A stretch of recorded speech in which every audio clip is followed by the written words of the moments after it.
So I had a thought. You might not have any idea who I am. Hey guys, my name is Rochelle and I just started this channel called Definitely No Expert.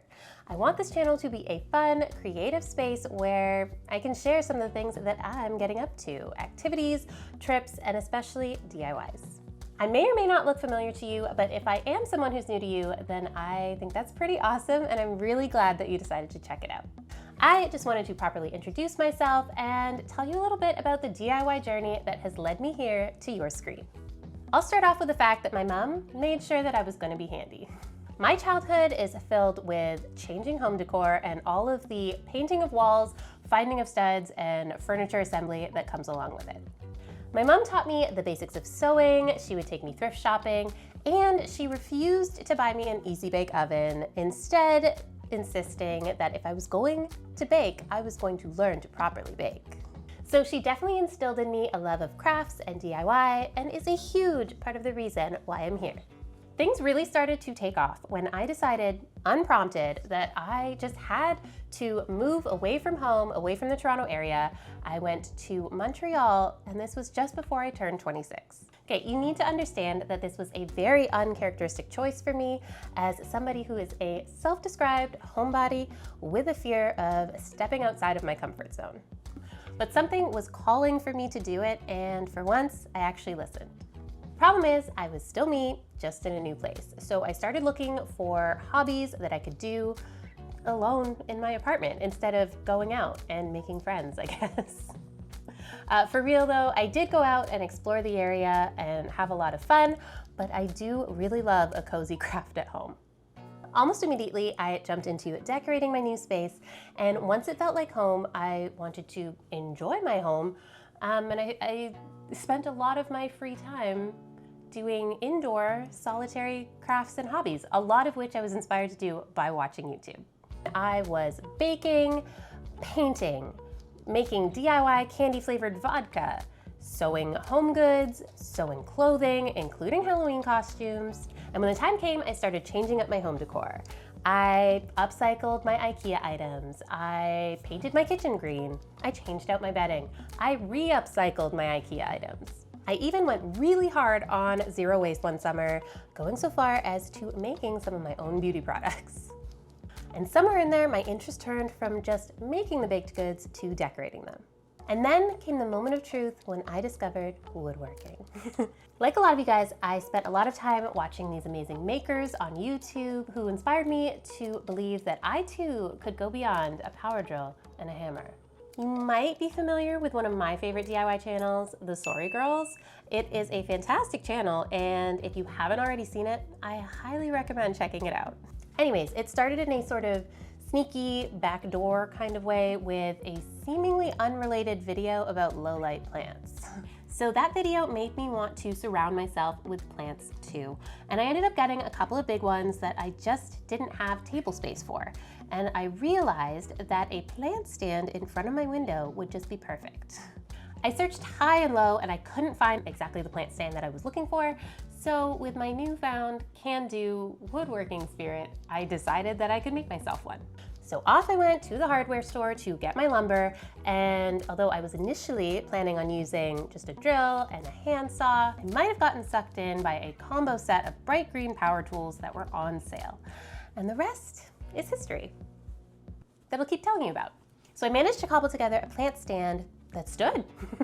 And it looked pretty cool, but it was missing something. So after watching another Sorry Girls video, I made myself a little shelf that was the perfect addition to my plant stand. Well, things kind of took off like a rocket from there. I would routinely turn the living room of my 3.5, that is a 1-bedroom apartment in Quebec, into a workshop. I said goodbye to my twice upcycled IKEA coffee table in favor of a beautiful new coffee table with storage. Can you tell that I was all about the herringbone pattern at this time? I mean, there's never a bad time for herringbone. I found an amazing lumber store that took me over an hour to get to. We're talking a subway, a bus, and a walk. And I definitely went through a cutting/charcuterie board phase. I fell in love with making custom pieces that solved home decor dilemmas. I bought a freestanding wardrobe for my clothes so that I could turn my bedroom closet into a storage room. And I learned the joys of spending hours working on a project for your cat, only to have her never actually touch it of her own volition. But she did enjoy helping me out with my plans and shopping lists. My workshop started creeping out into the hallway of my building, which in hindsight made me kind of a shitty neighbor. But I was in love, and I wasn't necessarily thinking rationally. Although when I moved in, they had told me that they were going to be doing some work to the common areas, the hallways, the facade of the building, and they did start ripping plaster off the walls and digging a hole in the dirt floor off the laundry room pretty quickly. But by the time I started woodworking more than 4 years later, there hadn't really been any progress made on these renovations. So I kind of justified it to myself that if my hallways already kind of looked like a construction zone, you know? I went to a couple of one-day workshops to learn and get advice and try out new tools for the first time, like the table saw, the drill press, the bandsaw. And then I had a thought, what if I started a YouTube channel? So I could film myself and then ask the audience for their advice, you know, what I was doing right, what I was maybe doing wrong, what I could do better. You know, crowdsourcing for specific tips and tricks. I went so far as buying a little camera and filming myself and even claiming the channel name, Definitely No Expert. But then it turns out, yeah, I was way too shy at the time to do something like that. And then March of 2020 happened. I had been working in a hotel in the banquets and meetings department. And so, as you might imagine, I was temporarily, and I mean months-long temporarily, out of a job. So I had a tough decision to make, and ultimately I decided to leave my apartment and my life in Montreal behind to move back home with my parents.